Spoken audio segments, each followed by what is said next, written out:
Hi everyone, welcome to the session of our web series, Fireside Chat with Champions, in which we interview the global business leaders, asking them crowdsourced questions relevant to the biggest challenge we face today, COVID-19 and its impact on various aspects of business and society, and the way we can steer ourselves clear of these uncertainties.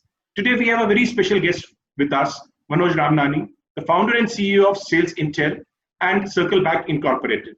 SalesIntel is an organization which deals in data and provides sales intelligence tool to the global enterprises. Based on the research and based on very effective AI algorithm, they are able to tell their clients whom to sell, where to sell, and how to sell. Manoj is a serial entrepreneur having more than 2 decades of entrepreneurial experience in the information technology space, where his expertise encompasses everything from developing successful customer product, enterprise solution, mobile application, to starting successful businesses in healthcare, e-learning, and federal verticals. Manoj is an inventor with various patents, including a popular one that's automatic profile update in a mobile device. He is alumnus of George Washington University, School of Management, and National Institute of Technology. Thanks, Manoj, for accepting our invitation. I would request you to let our viewers know a bit more about you and your current interests and activities. Thanks, Deepak. It's my pleasure and honor to be here with you, and kudos to you, Deepak. I've always been impressed, right from our college years. We have known each other for now 26 some years, and thanks for putting the series together. You're doing great job. In addition to the your new passion around the agriculture and all the innovation that you're bringing in there. So quick introduction about me. I'm Manoj Ramnani, founder, CEO at SalesIntel. What we do is provide the data and intelligence to the sales and marketing team, to the go-to-market teams for SMB to all the way to large enterprises. I always tell people, like, we solve that last mile problem, a very important last mile problem, when the marketing or the sales team needs to decide we need to call somebody or we need to get in touch with someone. So we provide the data, and how we get the data and how we process this data from all around the world is where the sophisticated technology comes in. It all starts from crowdsourcing, right? Where we have millions of users that use our mobile apps to manage their own contacts, manage their own address book, and they participate in the crowdsourcing model, right? They contribute anonymously the data that they have to the cloud. And we have an AI engine, just 7 patents on that engine now, that processes all this data to figure out who's moving where, right? As we know, people change jobs, everybody changes job 2, 3, 4 years, right? And the data is decaying, and there's no easy way to keep up with the rate of change at an individual level and big at the corporations level. So everybody anonymously contributes the data. We then process all this data, and the AI figures out where is Deepak working today, right? And yeah, so basically the data is contributed by millions of users. AI engine processes all this data. But as you know, with AI and big data, the AI is 80% there. I think, depending on the field that you're looking at, we are anywhere from 70 to 80% accurate when it comes to AI making decisions, right? The last mile of 20% is where we put the human in the loop. So human researchers and machine working together make the best decision of where the individual is working. Awesome, very well articulated, Manoj. And believe me, today, as we were discussing before we started this call, that the data is a very important thing in today's COVID times. And now people need more of such data so that actually they will take their sales decisions in more smarter manner than actually what you used to do in the past, when you used to network with people and then you used to find business through that. So that's a great initiative, and again, my congratulations for you for reaching where you have reached. So let's start about the first question which I was having in my mind for you, that you have been working in the domain where you understand a lot of data from across the globe about where the people are, what they are doing, and how the sales is working. There are some specific sectors which we all know, typically when we talk about airlines or the hospitality, which is going to be bearing the brunt of COVID. While there is a mindset that the technology companies would be doing well because there is more digital adoption.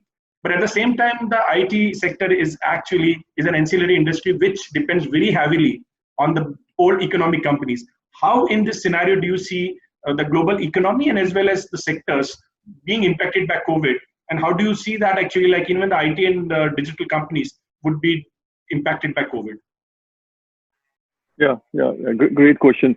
So, Deepak, if you look at the impact of COVID, now I almost think of it on two axes, right? On one axis, you have the time, right? And on second axis is like positive versus negative, right? So you just picture those axes. On the time axis, look, on the short term, all of us are impacted at an individual level, as well as our businesses are super impacted by this global pandemic. Medium term, I think some of the industries it will take time. I feel that in some countries the worst is behind us, right? So industries that were hit super hard, like airline industry, your hospitality, right, industry, your food and the restaurant industry, these industries were hit very hard, and they will see not only short term, but also the impact will be there for medium term, because people still don't feel comfortable going out and having a meal with the family and friends, right? People still don't feel like going for a vacation and staying at, even if it's Marriott, right, or Hilton. So I think those industries will see the medium term also. But vaccine is underway. Lots of very, very smart people around the world are working to develop vaccine. Eli Lilly is working on on the medicine, and I think very soon in next couple of months, definitely before end of the year, we'll see the vaccine come in. We'll see other medicines and treatment for COVID will come in, and then longer term, you'll see we will start to travel again, right? We'll start to meet with each other face to face again. The event industry will come back to normal. So that's my take on like a time axis. Short term, everybody's impacted. Now on the other axis, the impact is positive for some people and negative for a lot of us, right? Healthcare industry, right? Negative impact. You look at the travel industry, negative impact, right? But at the same time, few industries have seen a boom. Look at Amazon, right? They are booming. Look at the social media business, because we have now time at our hand. What do? We go out there. You look at the e-commerce business. You look at the e-health. Those businesses are doing well. And if you look at the long-term impact of it, I think net long term we are going to come out positive. I believe, because some of the things that we never thought were possible are now possible, right? I'm in office guy, 7 a.m. to 7 p.m. I gotta be in office. I gotta be with my people. And I never thought I'll be able to work from home and be productive, right? Now I'm at ease that, what, business as usual. So people are working. You gotta just give the tools to your folks, and they'll do well. So in the long term, I think we'll come out positive. People will realize that it's okay to be working from home, and it's okay to see your doctor, right? Like this, because telehealth before was not possible. The government never allowed anybody to work from home. Now they are. So as a result of that, we'll see, there's less cars on the road, there's less pollution, and people spend more time with their friends, their family, on their passions. So I think overall, yes, it's unfortunate that it happened, but this is going to make us stronger on the other side. In terms of your second question was regarding technology industry, like Right. How does it impact technology? So I think, Deepak, every industry has a fabric of technology in there, right? So I wouldn't say, technology in the era that we are living is an industry in itself. I think whether you take as HR, the technology, agriculture, right? You're bringing technology to that sector. I think technology is woven in to pretty much the fabric of our businesses here. As far as services industry is concerned, you'll see a dip, and I think India has majority of export dollars coming in, in the IT services businesses. So companies have, even with a very stronger balance sheet, they have slowed down their expenses. They've slowed down their R&D, right? So you see a short-term impact on that. But once we come out of here, I think people will start to invest again in those projects that were put on hold. No, you're 100% right. India, like for example, 180 billion US dollars worth of IT service business we do. that is going to suffer because 80% of them, that business is coming from the old school activities, because being an ancillary support, and India has not invested heavily in R&D, so we don't have products. So typically we have ERP solutions, we do the customization of the software, and when the manufacturing itself is going down the drain with 8% recession or shrinking, they are not going to be investing too much in customization of software. So those challenges, I believe that more than America or more evolved economies which have invested in R&D and product, they'll be a little bit better on technology front. For example, Zoom, right? See the growth of that company with all the hurdles, right? So it's doing well. And even Amazon, which you rightly mentioned, in US, there was a report which said that even 2/3 of the people who were actually not have done any e-commerce till now, because of COVID, they don't want things to be touched by the grocery shop owner, right? They are doing no e-commerce. So you'll see that, like, these companies doing well. Unfortunately, we Indians, we didn't invest it very much in product. We wanted still to be the service focused economy, and that is going to suffer in such pandemic, at least for midterm. I'm saying that not long term, we might start thinking again and started making products. But short term, there would be a challenge. Now that brings us to something that, because we are talking technology, you have yourself been an inventor, right? You are having patents on your name. You have filed some patents which are due to be granted, right? And in AI, you have been working. I would like to understand, because some of the challenges pre-COVID, right, won't even exist post-COVID, right? Whether to pick typically a apple from a tree, right? It was a very, very big holy grail solution for robotics. Going forward, we are having so many people who would be like, laid off. They would love to pick those apples, right? So that's not going to be a viable problem going forward. How do you see the research, the innovation, the deep tech changing its path, in case you believe they'll have to change the path going forward for being prepared for the post-COVID era? Yeah. So deep tech is a new term coined. So let's just define it a little bit, right? Everybody has a little slightly different definition of deep tech. Some people put Airbnb in deep tech, right? Some of us put Uber on the Lyft and in deep tech. See, the way I look at deep tech is the use of your current technology, whether it's AI, big data, blockchain, for the longer term impacted problems, right? Problems that are there, but the solution is going to come in long term, but that's going to be very, very sustainable. That's going to change the world, as Steve Jobs used to say. So to me, Airbnb is not deep tech, right? Airbnb is a business model innovation. They just innovated the business model, right? Uber isn't deep tech, right? Uber made it convenient. Now that we have the mobile devices in everybody's hands, and then the big data can crunch, or in microseconds, any amount of location data. We are using that. To me, let's take a couple of examples of deep tech.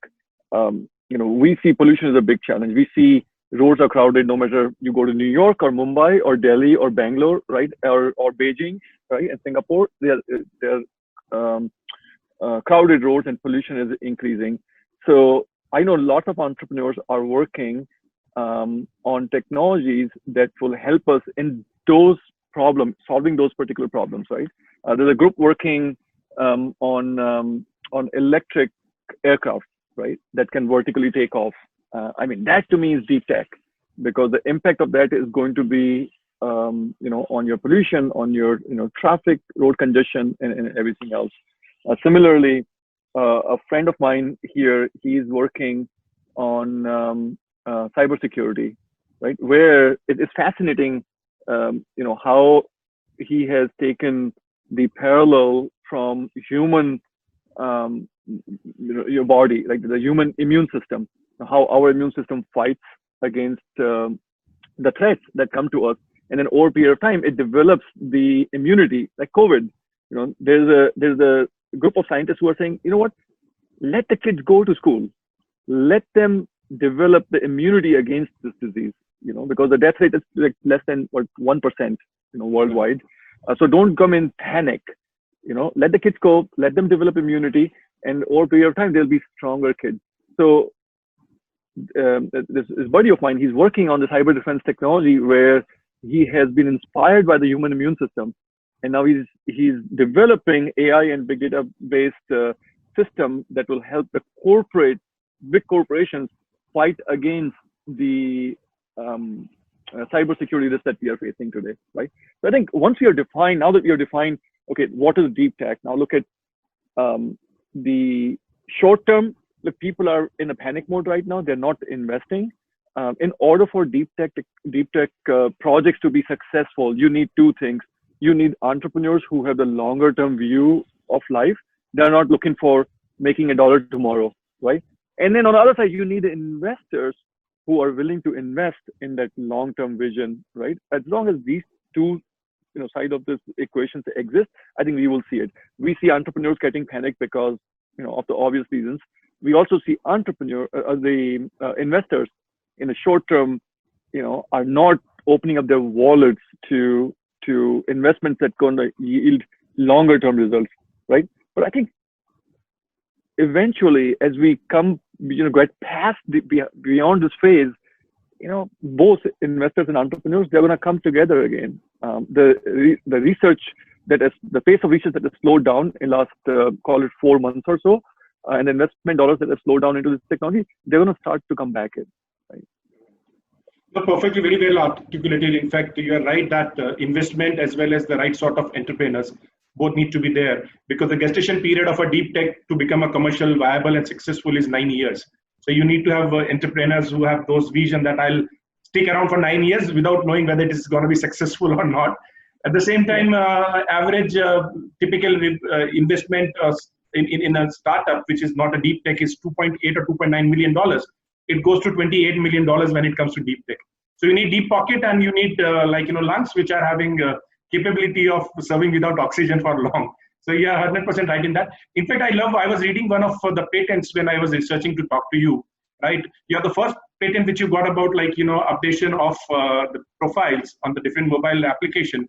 I think it was back in the early 2000s, and then it's 4 to 5 years. And believe me, now it's blooming now so well, right? So it has its own life. It has its own life. And another thing is about the segmentation of those who are actually part of that data. Another patent you have filed, I believe, these are some innovation where actually you are using the existing technology, but with the horizon of making it viable going forward. So great work, so Manoj. Actually, pretty proud of you being one from my own batch doing something which is so deep. Thanks a lot. Now let me come a little bit closer to you as an individual, right, and your organization. COVID has impacted everyone, like including someone who is just an employee somewhere or the CEO of a serial entrepreneur like you.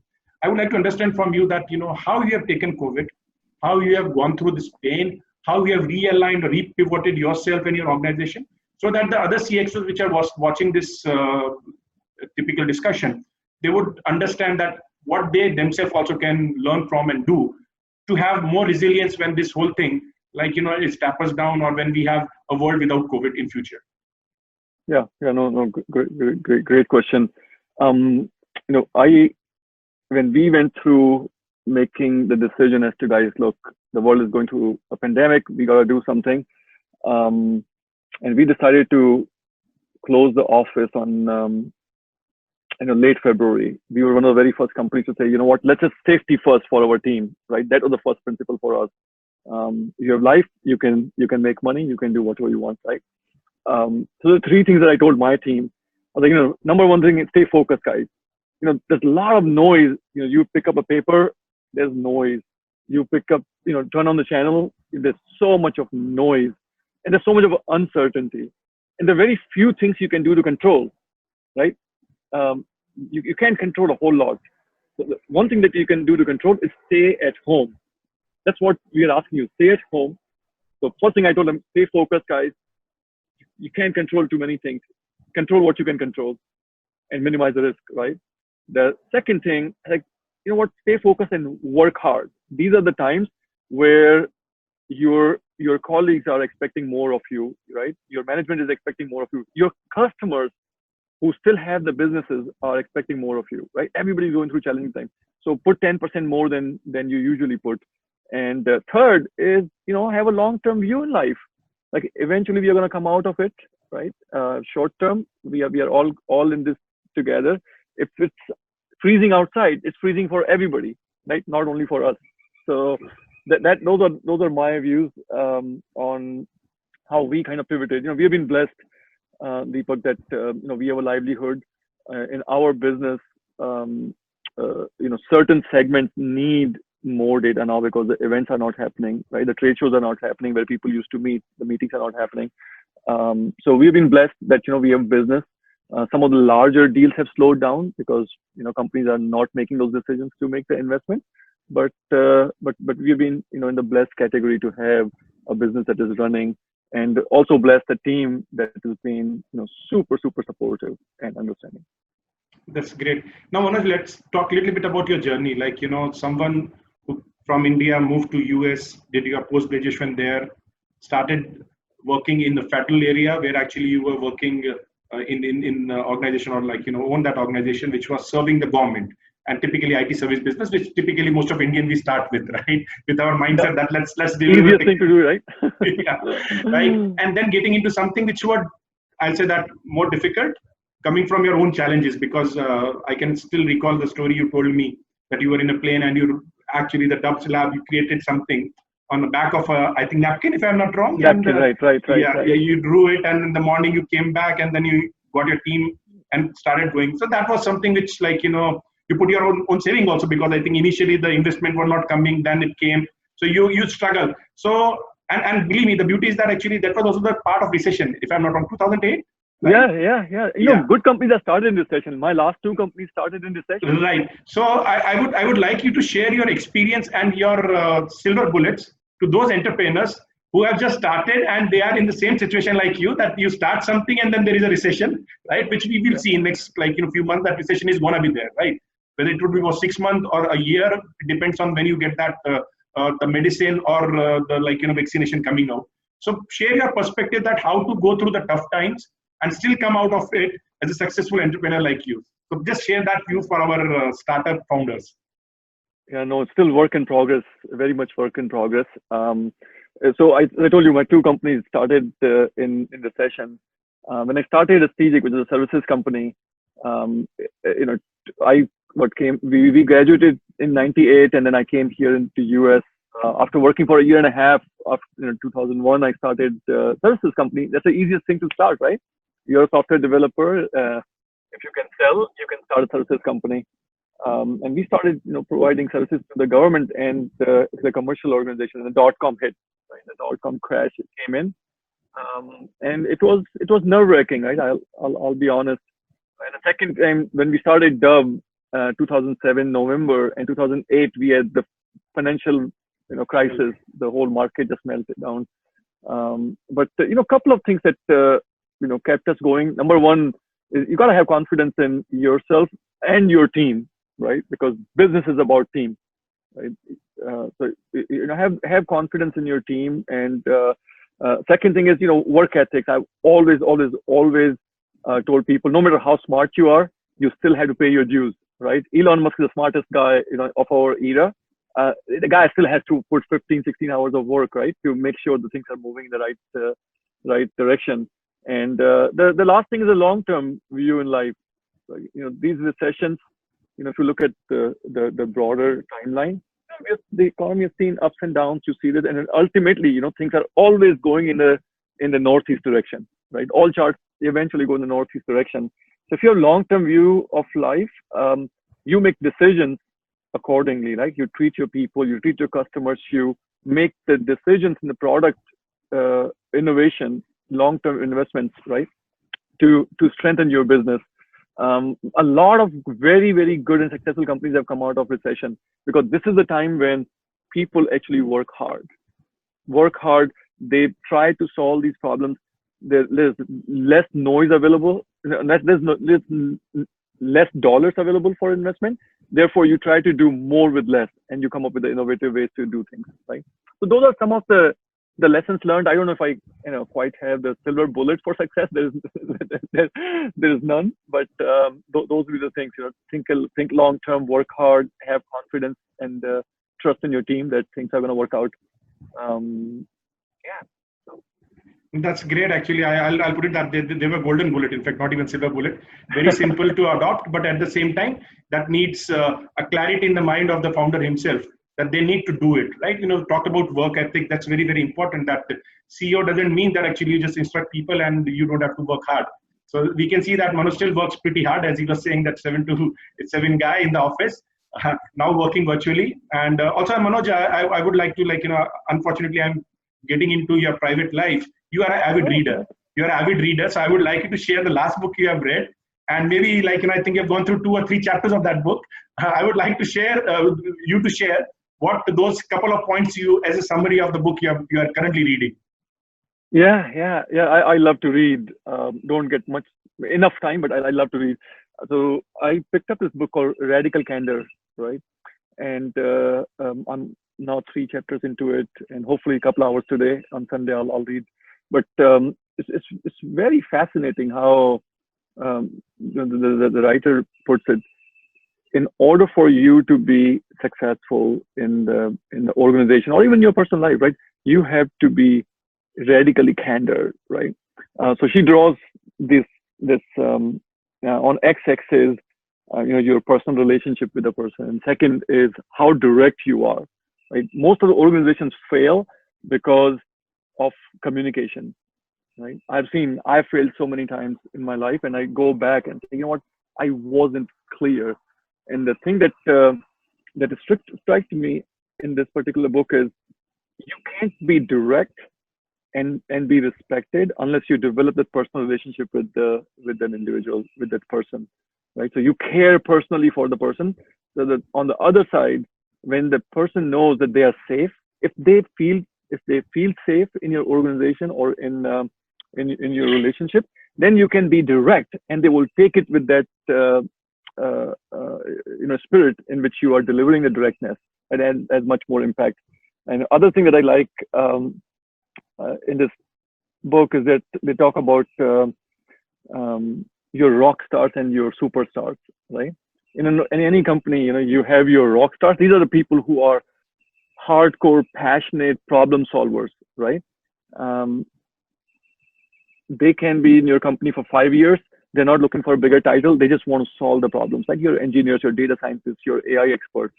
And then you have your superstars, who love what they do, but they're very ambitious, right? They want the next title. They want to be, moving up in the corporate ladders. And you need both to be successful. You need your rock stars and you need your superstars. And as I was reading through that, I was like, so if there's a conflict, what do? I always tend to, I have a soft corner for rock stars. So I'm more biased. Like if I have a choice ever between a rock star and a superstar, I'll go with the rock star. It's a great book, great read. I'm still into less than halfway into it, but looking forward to finishing it. No, I believe because when I saw your LinkedIn post, I thought I'll keep it surprise and I'll pop this question because you've articulated it very well in your post also. So thanks for that. And you are the rock star, so definitely you'll have bias for the rock star. So thanks a lot, Manoj. It was a pleasure talking to you as always been. Look forward to maybe shake your hand soon in US or in India. Thanks a lot for your time. My pleasure, Deepak. Have a great evening, man. Thank you. Talk to you soon. Bye.